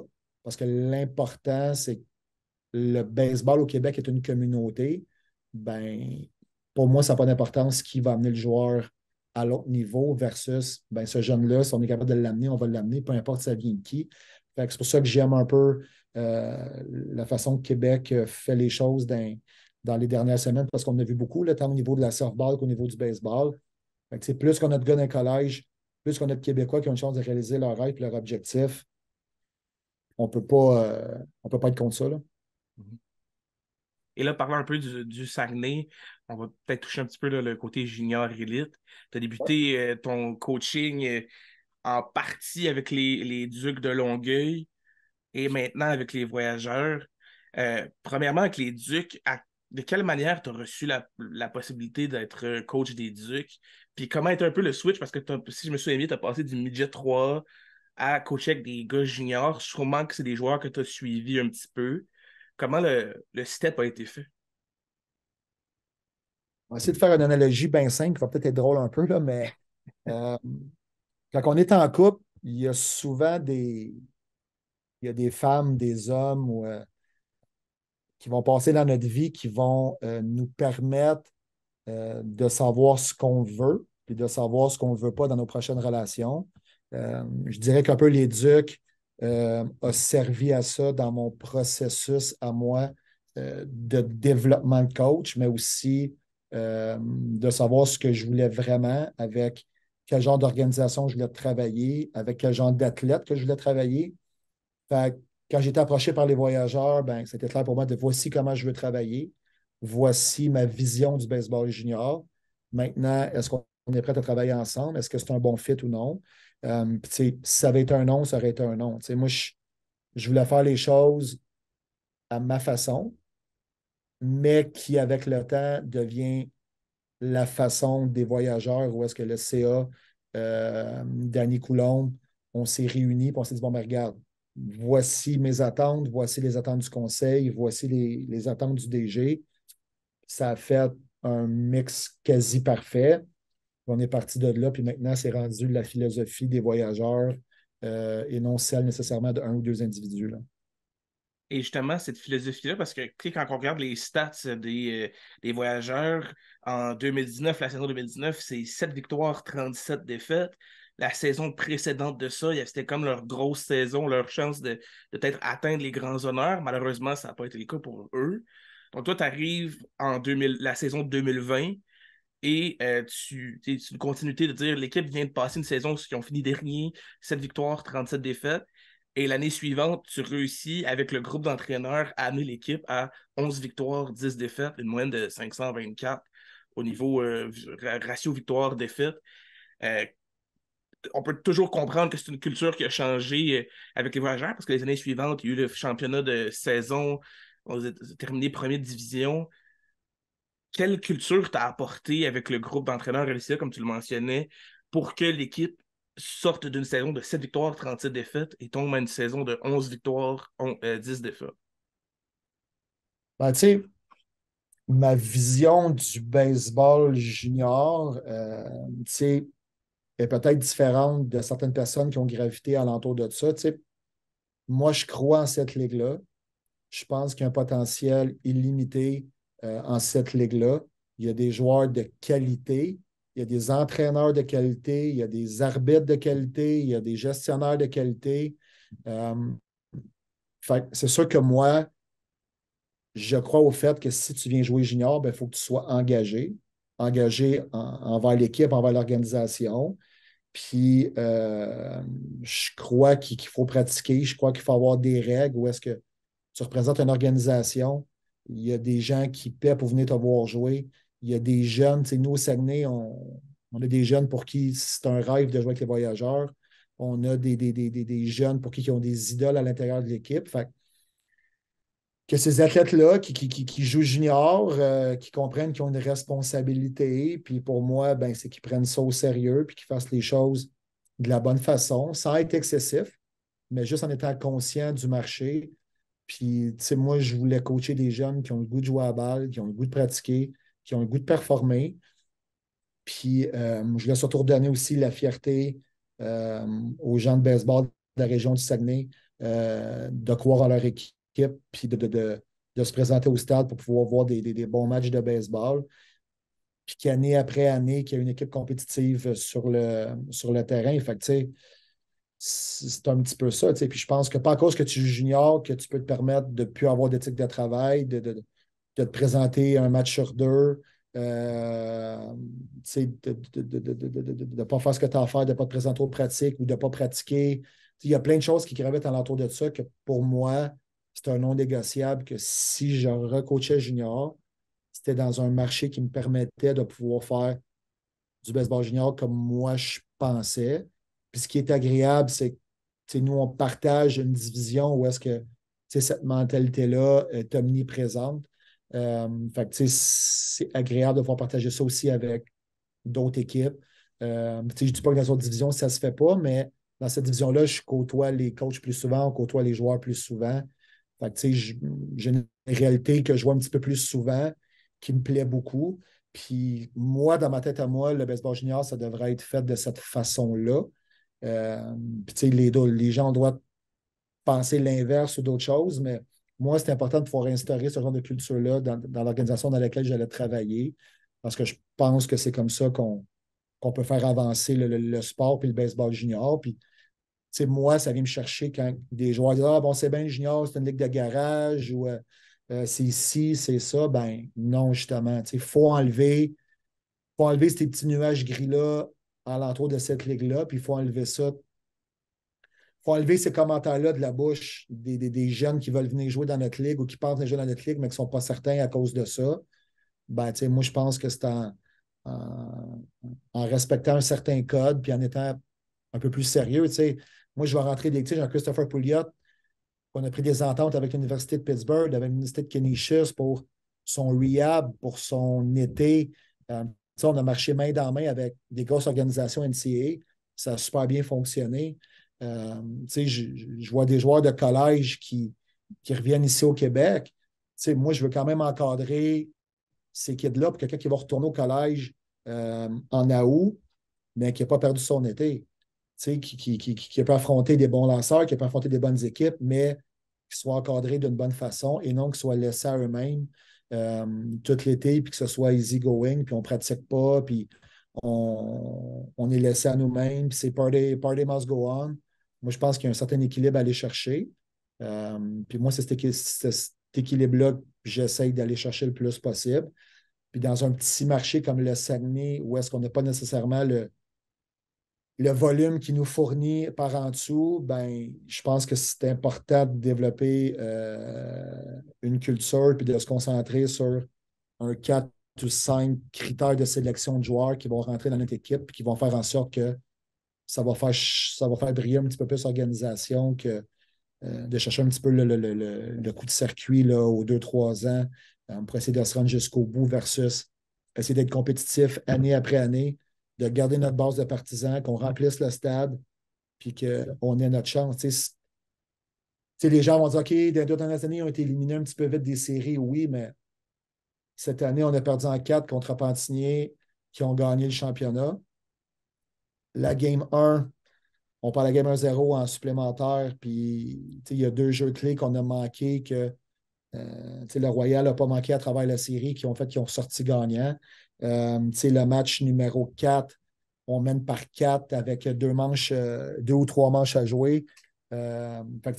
on n'était pas grand-chose, mais on perd contre l'équipe qui a gagné le championnat. L'année d'avant, en deuxième ronde, on joue Trois-Rivières qui sera en finale aussi de la Ligue. Fait que, tu sais, on a réussi des grandes choses en étant à l'intérieur de cette culture-là, à l'intérieur de cette philosophie-là, mais on veut instaurer ça année après année et non juste se dire, une fois ou 4 ans, on va faire le long shot et on va essayer d'y aller.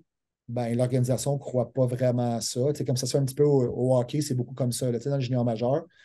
Fait qu'on croit un petit peu moins à ça.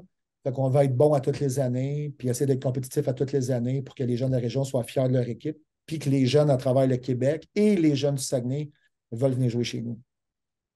On le sait qu'avec les dernières années, là, la compétition est présente au Saguenay, puis ça remplit le stade à chaque fois que les voyageurs vont en série. Là, pour annoncer les games, là, j'ai vu les évolutions dans les dernières années là, des parties. Souvent, la chose qu'on a pu remarquer avec les voyageurs, c'est l'an passé, là, les Émilien Plouffe de ce monde, tout ça, les gars avaient une bonne présence au bâton, puis souvent on arrivait vers la fin de l'alignement, puis c'était les jeunes qui prenaient l'expérience, qui débutaient au niveau du niveau junior. Euh, Qu'est-ce qui pourrait aider ces jeunes-là pour que dans des moments peut-être que c'est plus important, dans le sens où c'est un moment clé de la partie, qu'eux aient l'expérience que le gars qui est dernière année, comme je pense à Emilien Plouffe, qui est en dernière année, puis souvent dans ces moments-là, il va avoir un peu le calme du moment important. Qu'est-ce qu'il pourrait avoir de plus cette année avec les voyageurs pour que ces jeunes-là qui, naturellement, doivent prendre l'expérience, est-ce que c'est au niveau de préparation mentale avant un match, avant des matchs importants, qui pourrait les aider à être sharp à un moment puis éviter que le stress peut-être prenne le dessus? Ce qui est difficile, c'est que je pense que ces situations-là, faut qu'ils soient vécues le plus souvent possible à travers la carrière de l'athlète. Puis l'an passé, c'est un petit peu ça qui nous a joué. On a joué le match 1. On manque une situation d'amorti qui nous aurait permis de mener 2-0 dans le match, puis qu'on aurait gagné le match. On a manqué aussi on s'est fait prendre à contre-pied avec notre meilleur frappeur au bâton, avec un go premier, un go au deuxième, en septième ou en huitième, je pense aussi. Fait, c'est des petites choses, malheureusement, qui se répètent d'année en année en série, où est-ce qu'on a tout le temps un petit relâchement de manque d'expérience, manque de vécu, situation de stress élevée qu'on a peut-être moins vécu, puis qu'on va manquer le petit jeu qui pourrait faire la différence, qu'une équipe comme Repentigny qui a accès à un bassin de joueurs qui est beaucoup plus grand que le nôtre, mais qui ont vécu ce genre de situation-là, qui ont un gros background. Eux autres, pour eux, c'est quand la game est sa ligne, ils ont réussi à faire le gros jeu, ils ont réussi à faire le gros at-bat. C'était la même chose avec Repentigny dans les deux années d'avant. On n'a pas dit des matchs sur des ballons échappés, sur des matchs de 9 erreurs. Ça, c'est quelque chose que nous, dans notre recrutement maintenant, on va essayer de prendre en considération un petit peu plus sur le background du joueur, par où ce qu'il a passé, combien de gros événements qu'il a joué, comment il réagit par rapport au stress, son niveau de compétition est-tu assez élevé? On va se concentrer un petit peu plus là-dessus parce qu'on sent un petit peu dans ces moments clés-là, on n'a pas toujours été à la hauteur de ce qu'on aurait dû être. Puis, c'est pas la faute du joueur en tant que tel, puis c'est pas ce jeu-là exactement qui a nécessairement fait le game changer. Mais quand il faut réussir ce genre de jeu-là, il faut être capable de l'exécuter. Puis c'est un petit peu là-dessus là, qu'on a travaillé dans l'off-season, Danny et moi, là, peut-être recadrer un petit peu là, notre façon d'évaluer les gars, puis les gars qui vont joindre à nous là, avec le temps. Puis c'est un petit peu ça qu'on a fait au draft, puis Danny en a parlé beaucoup euh, dans les différentes discussions qu'il y a eu, là, que ce soit dans les journaux ou dans certains podcasts. C'est où est-ce que on a pris des lanceurs qui sont habitués de vivre des situations de stress, qui ont compétitionné à un haut niveau, qui ont lancé beaucoup de demi-finales, qui ont été des releveurs de fin de match. Un gars comme Charles Gamache on a repêché, oui, en cinquième ronde, mais qui joue 3 sports d'élite. Donc, élite au foot, élite au hockey, élite au baseball. Donc, c'est un petit peu plus ça qu'on va essayer de développer pour que quand ces moments clés-là vont arriver, bien, qu'on a un petit peu plus la capacité de le soutenir, puis que ces jeunes-là l'aient déjà vécu. Puis quand ils vont rentrer junior, ben, on va les exposer un petit peu plus à ça, mais l'ayant déjà vécu, ben, ça va être plus facile pour eux de s'adapter aux juniors, puis l'évolution va aller un petit peu plus vite à ce niveau-là. Et avant de tomber dans le dernier sujet que j'ai le goût de parler avec toi aujourd'hui, euh, dans les dernières années, là, exemple avec la pandémie au retour de 2020 ou 2021, il y avait eu un camp d'entraînement beaucoup plus long. Vous aviez eu la chance, avant que la saison recommence, qu'elle avait été retardée jusqu'au mois de juillet à peu près. Les voyageurs avaient eu la chance de pratiquer régulièrement pour avoir de l'expérience. L'an passé, ce qui était la chose qu'on a manqué, c'était ça justement de réussir à avoir accès à s'entraîner plus rapidement. Cette année, avec le Soccer Dome qui est ici à Jonquière, puis que le camp d'entraînement qui commence dans les prochains jours, dans ce mois-ci, comment on prévoit la préparation de l'équipe pour se diriger au début de saison? Mais je dirais que l'an passé, ce qui nous a manqué, là, on est chanceux parce qu'on a des installations qui vont nous permettre de nous préparer à arriver en match pré-saison un petit peu plus près que l'an passé. Tu sais, ce qui nous a manqué l'an passé, c'est plus l'accès au terrain, à pouvoir pratiquer sur nos terrains, pouvoir jouer des matchs. Tu sais, on est rentré dans la saison en ayant joué, je pense, 2 matchs hors concours de 5 manches, si je ne me trompe pas, 2 ou 3 matchs, versus les autres années qu'on avait pu jouer 4, 5, 6, 7, 8 ou 9 matchs. Fait que je dirais que ce qui va nous aider cette année, c'est que le Soccer Dome va nous permettre d'arriver beaucoup plus près quand on va sortir à l'extérieur. Puis là, cette année, on a pris la décision de participer au tournoi Repentigny. Euh, c'est un super bel événement qui est organisé par l'équipe junior là-bas. Donc là, on va pouvoir jouer beaucoup de matchs. Je dirais que la semaine précédente aussi, les 2 équipes de Québec ont organisé un genre de petit festival comme ça, là, où est-ce qu'il il va y avoir les diamants, il va y avoir les alouettes, puis il va y avoir nous, les voyageurs, là, parce qu'on va pouvoir s'échanger, là, je pense, un 4 à 5 matchs. Fait que, ça, on va rentrer en saison en ayant joué une dizaine de matchs. Fait que, à mon avis, à moi, on va être un petit peu plus prêt à compétitionner puis à jouer en début de saison versus l'an passé, qui nous a manqué ce volume-là. Là. Et je m'en voudrais de pas toucher à ce sujet-là parce que, comme tu le disais tantôt, l'ABC, c'est un peu le summum que les joueurs au Québec regardent pour se diriger vers là pour potentiellement aller au niveau plus haut. Toi, tu as eu la chance d'être entraîneur à l'ABC. Tu semblais dire à 2 reprises au courant de ta carrière de coach. Premièrement, comment l'offre de coacher avec l'ABC est arrivée, puis un peu quelle expérience ou quel bagage tu as réussi à retenir de ce passage-là? Euh, c'est à l'époque, il y avait eu un changement il y avait un changement de direction là, à l'ABC. Fait que c'est Robert Fatal qui a pris euh, les règnes de l'académie à l'époque. Moi, j'allais souvent là, au tournoi. Quand je coachais à Ninja 3, j'allais souvent au tournoi au Saguenay. Euh, c'est Robert qui l'organisait. Donc, j'avais souvent des bonnes discussions avec lui par rapport au baseball. Puis, Bob, il regardait la majorité du tournoi, il était tout le temps présent, fait qu'il regardait les matchs. Fait que je pouvais parler beaucoup avec lui. Puis, quand il est rentré en poste, il m'a lâché un coup de fil à savoir si ça m'intéressait. Puis, moi, sans trop me cacher, ça faisait 2, 3, 4 ans que j'essayais de pouvoir être entraîneur avec les Ailes du Québec. Puis, il n'y avait aucune ouverture. Puis, c'est souvent les mêmes personnes qui revenaient. Fait qu'il n'y avait pas d'ouverture pour les coachs de carrière ou les coachs qui faisaient déjà ça. Donc, quand il m'a appelé, c'est sûr que j'ai accepté avec grand plaisir parce que ça faisait longtemps que je voulais coacher à ce niveau-là. Ce que ça m'a apporté de coacher les meilleurs joueurs au Québec, je pense que ça a été ultra profitable pour moi. Parce que, pas, comme je disais tantôt, ces gens-là, à base, ils étaient déjà coachés par des excellentes personnes, des gars avec beaucoup de connaissances. Donc, moi, de savoir comment il travaillait déjà à la base, que ce soit sur son swing, sur comment il attrapait un ballon, etc., etc. Donc, ça me permettait un petit peu là, de me mettre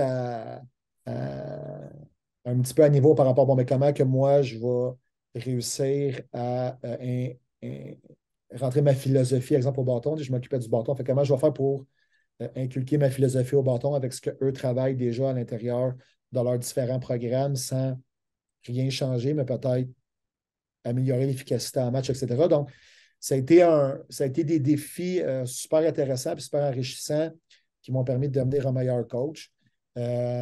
L'environnement aussi était quand même assez impressionnant. Oui, il y avait des Bob Fatal, mais il y avait des Philip Tomlinson, il y avait des Yannick Bergeron, il y avait des Maxime Aucusson, il y avait des Danny Coulombe, il y avait des Marc-Antoine Bérubé. C'est sûr que j'en oublie, là, mais de gravité constamment avec cette qualité d'entraîneur-là, cette qualité d'individu-là, ben c'est sûr que ça te fait upgrader en tant que coach puis en tant qu'individu assez rapidement. Je dirais qu'à ce niveau-là, ça a été super, super enrichissant. Puis de connaître la compétition, de jouer contre les meilleurs programmes aux États-Unis, de discuter avec des coachs américains qui ont déjà joué la game, qui ont déjà été scouts, maintenant ils coachent. De voir Je me rappelle, on avait vu, on jouait en demi-finale à l'époque au World Series à Fort Myers, puis sur l'autre terrain, c'est l'autre demi-finale, c'était Kumar Rocker qui lançait, que les gens connaissent sûrement. Fait que, on a joué beaucoup de top 10 de draft MLB à travers le temps, puis on en a vu beaucoup, mais de se mesurer à eux, tournoi après tournoi, de coacher un match prime time en Géorgie sur le site de Perfect Game avec 150 scouts en arrière du monticule qui prend de l'info sur les joueurs. C'est quelque chose qui est indescriptible. Ça m'a permis de coacher au Jeux du Canada. Ça m'a permis de remporter un autre championnat canadien au U18 il y a 3 ans. Fait que, j'ai eu des belles opportunités, j'ai côtoyé des gens exceptionnels, j'ai côtoyé des joueurs exceptionnels. Tout ça, ben, je ne serais jamais le coach que je suis aujourd'hui, je ne serais pas le gestionnaire que je suis aujourd'hui, puis je ne serais pas l'individu que je suis aujourd'hui si je n'avais pas pu graviter alentour de ce genre de programme-là.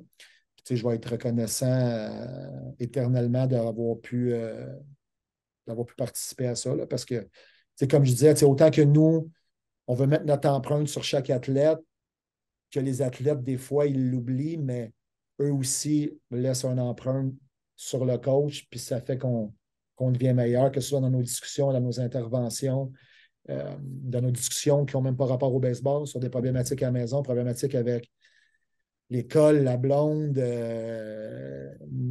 un slum de 3, 4, 5, 6 matchs où est-ce que le kid ne frappe pas, puis qui sait qu'il est sur le spot pour un collège. Fait que, c'est tous des trucs que nous, sport études, on ne vit pas, mais que là, on vit. Puis on est comme ça, là, on fait des voyages. Il y a un été que j'étais 10 jours à la maison, je pense, dans l'été. Là. Fait que, il y a des liens qui se créent que je vais garder tout au long de ma vie, que ce soit avec les joueurs, que ce soit avec les coachs. Puis je pense que ça, je vais me rappeler longtemps, puis je l'apprécie encore d'ailleurs d'avoir pu cette opportunité-là. Et tu parlais de joueurs qui t'ont marqué à travers ton passage à l'ABC. Moi, j'en connais un quand même bien que tu as eu la chance d'avoir au Jeux du Canada, Jason Bégin, que j'ai joué avec lui à son niveau Bantam 2A, lui qui était d'âge Pee-Wee, puis qui était trop fort pour le Pee-Wee, qui était venu jouer avec nous Bantam 2A. Puis quelques années après, c'était le sport-études et par la suite l'ABC. Est-ce que tu as des joueurs peut-être que à travers ton passage dans l'ABC qui t'ont marqué, puis que peut-être que tu gardes le contact maintenant avec eux? Ben, je me donne la responsabilité, même si ça fait 3, 4, 5 ans que je ne les coach plus, euh, de tenir contact sur des choses que je vais voir sur les réseaux sociaux, que ce soit des joueurs de baseball, que ce soit des gars qui ont des réussites dans leur vie personnelle, que ce soit académique, que ce soit professionnel. Si je vois de quoi passer, même si ça fait 3 ans que je ne l'ai pas coaché, ben, je vais juste dire hey, good job, mec, hey, comment tu vas? Ou je vais à Québec des fois, puis les gars, hey, ils viennent, mettons, au stade, puis hey, on va te prendre une bière après, jaser. Puis... Mais c'est sûr qu'il y en a qui te marquent plus, mais je pense que tout le monde t'apporte un petit quelque chose, même si c'est un lien moins fort que d'autres, c'est sûr et certain. Là. Mais je vais me rappeler longtemps de l'été à. On a eu une année où est-ce qu'on a eu, je pense, on avait 21 joueurs. Je pense qu'il y en a 20 sur 21 qui ont signé dans des JUCO, dans des NCAA D1 de cette cohorte-là.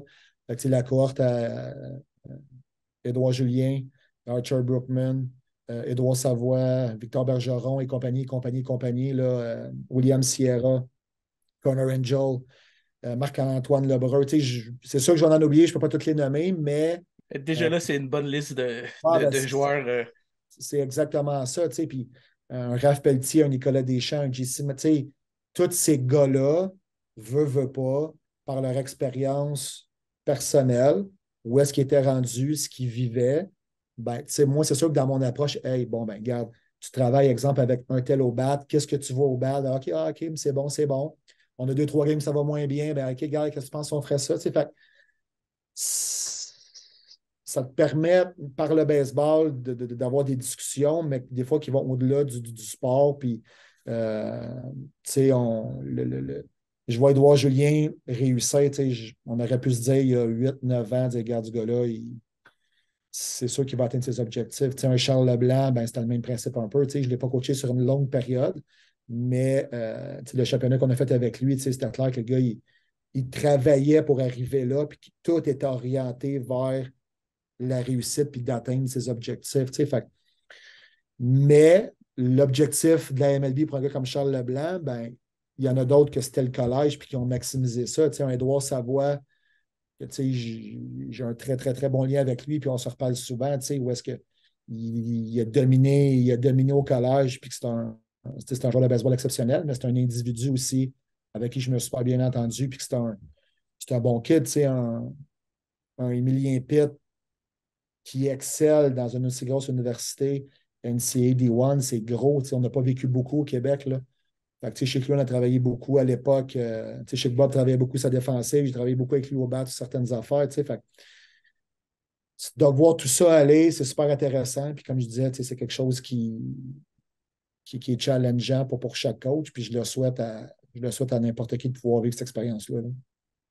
C'est sûr que ce que je retiens beaucoup dans ce que tu dis, puisque j'ai croisé les autres personnes, parce que justement, Raphaël Pelletier, là, maintenant je peux le dire, parce qu'à ce moment-là que ton podcast va être mis en ligne, lui, à Raphaël, va être sorti. J'ai eu la chance de parler avec lui il y a quelques jours de son parcours en ce moment, puis il me parlait là, des obstacles qu'il a vécu, parce que quand il est arrivé à Kansas State, il est tombé redshirt parce qu'il y avait déjà des catchers devant lui.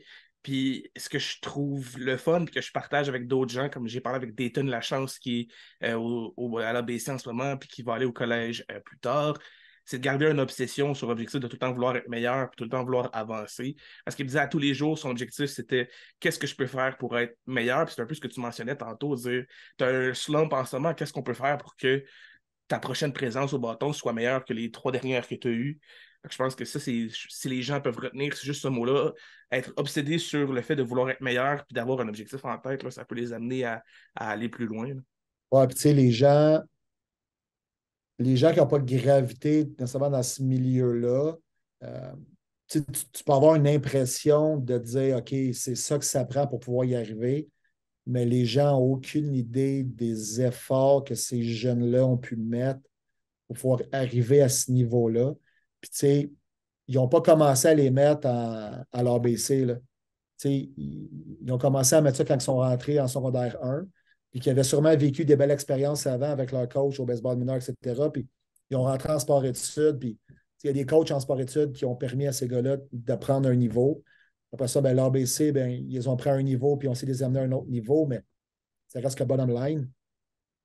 Le mérite va toujours revenir au kid, ou est-ce que, comme on s'est dit, ben, au day-to-day, le trait de caractère qui va ressortir tout le temps, c'est ces kids-là qui réussissent veulent toujours être meilleurs, puis ils veulent toujours orienter leur action en fonction d'atteindre leur objectif. Puis, j'ai un Nicolas Deschamps aussi, il n'y a pas un gars aussi obsédé par de vouloir faire chaque action avec la perfection, puis d'être sharp. Puis, lui, il est en mission, il a une maturité exceptionnelle.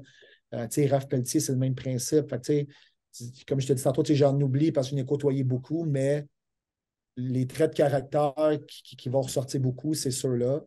Puis les gens ne doivent pas sous-estimer tout le travail qui est en arrière de ça, de ces kids-là, parce que le baseball, c'est un sport qui est difficile. Ça prend des reps, puis des reps. Puis, il faut être prêt physiquement, il faut être prêt mentalement, parce que le monde du baseball, universitaire, collégial, professionnel, c'est difficile mentalement puis psychologiquement aussi. La compétition est forte. Fait que ces kids-là méritent toute notre admiration. Puis il faut continuer à les encourager. Il faut continuer à être là pour eux. Puis, comme je disais, le mérite leur revient, mais il ne faut pas négliger non plus l'expertise des gars au Québec qui ont participé à ce développement-là, qui, à mon avis, est un peu sous-estimé à travers le milieu, là. Et en terminant, parce que là, ça fait quand même un certain temps qu'on est là, définitivement que s'il y a des sujets de baseball, on va en jaser ensemble, mais j'aimerais terminer avec ça. Ce que je fais à chaque fois que j'ai un podcast ou un balado, je pose la question, tant que c'est un coach ou un joueur, je pose la question tout le temps de savoir quel joueur, si en ce moment je te donne la chance, soit de travailler avec lui, soit de l'affronter au bâton ou comme lanceur, si tu avais la chance de vivre quelque chose avec un joueur ou une joueuse en particulier, qui est dans les majeurs, soit qui est décédé, qui est retraité, puis que tu aimerais avoir soit, comme je disais, une présence au bâton comme lanceur ou juste de discuter avec ce joueur-là, quel joueur tu choisirais que tu connais présentement? Euh, je ne sais pas si je choisirais nécessairement un joueur ou un coach. Euh, je te dirais que présentement, je suis un petit peu plus dans le mode où est-ce que j'aurais peut-être plus une discussion de coach avec euh, un Joe Torre, un Mike Mattingly, c'est un petit peu dans ces eaux-là, là, des coachs qui ont eu du succès, qui ont coaché dans des gros marchés, qui ont build-up des cultures intéressantes euh, à travers leur coaching, mais à travers les organisations dans lesquelles ils ont joué. Euh, c'est sûr qu'il y a des nouvelles aussi. Il y a des nouvelles entraîneuses, comme on peut appeler, qui coachent au niveau professionnel. Je pense que ça serait peut-être intéressant de les entendre sur la façon qu'ils ont réussi à pouvoir se rendre à ce niveau-là, parce que d'après moi, il y a eu quelques embûches à travers à travers le processus. Mais tu sais, je suis rendu dans ma carrière puis dans ma vie où est-ce que j'aurais peut-être aimé mieux avoir une discussion sur le coaching, la relation avec les joueurs, comment on a géré un joueur professionnel, comment on gère un joueur qu'on sent qu'il n'y a peut-être pas le lien qu'on veut, comment on crée ce lien-là. Tu sais, fait d'aller un petit peu plus en profondeur sur leur façon de coacher, la façon qu'ils ont créé des liens, comment ils ont amené des joueurs à être meilleurs, comment ils gèrent les coachs avec qui ils sont, fait que le pitching coach, le hitting coach, le bench coach. Fait d'aller un petit peu plus en profondeur dans ces discussions-là. Puis, tu sais, oui, des coachs pro, mais des coachs universitaires aussi, où est-ce que tu sais, la culture du programme est encore beaucoup plus fort que l'athlète en tant que tel, tu sais, versus peut-être un coach pro, où est-ce que tu sais, tu coaches les gars pro, tu les laisses un peu plus aller, mais de réussir à installer une culture dans un programme NCAA, puis des fois peut-être avec euh, des moyens peut-être moins grands que des grandes universités, puis de réussir à avoir du succès avec peut-être des budgets minimes, juste par une culture qui est installée, une façon de faire différente. Fait que, tu sais, je suis un petit peu plus dans ce mode-là. D'en choisir un, ce serait dur pour moi versus d'en prendre le plus que je suis capable pour pouvoir garder ce qui pourrait être intéressant pour moi, pour mon programme, pour mes athlètes, pour mes coachs. Ce serait peut-être plus dans ces eaux-là, là. Eh ben, merci, Michael Bélanger, d'être prêté au jeu du Monticule. Ça a été un plaisir de découvrir ta carrière et tout le côté baseball que tu as. Au plaisir aussi de discuter avec toi peut-être prochainement de choses qui entourent le baseball, soit au Québec ou dans les ligues majeures, pour avoir un peu l'option, la vision d'un coach qui a de l'expérience dans plusieurs niveaux et de voir un peu là, pour aider les gens à comprendre, à leur faire comprendre certaines choses que les gens qui ne gravitent pas dans un niveau, dans un milieu de baseball très grand comme toi, tu peux le faire avec certains joueurs qui ont un niveau plus haut. Pour les gens qui ne connaissent pas le monticule, c'est la chance aujourd'hui. On a quelqu'un d'expérience ici avec nous qui a beaucoup de choses à nous faire découvrir et qu'on va avoir la chance de redécouvrir plus tard. C'est le temps de partager, aimer, s'abonner au monticule. On a d'autres grands noms qui s'en viennent dans les prochaines semaines. Vous ne voulez pas manquer ça. On va en apprendre de plus en plus sur ceux qui ont fait briller le baseball au Québec et ceux qui le font briller présentement dans les collèges américains et les ligues majeures. Donc, on se revoit prochainement pour un autre épisode du Monticule.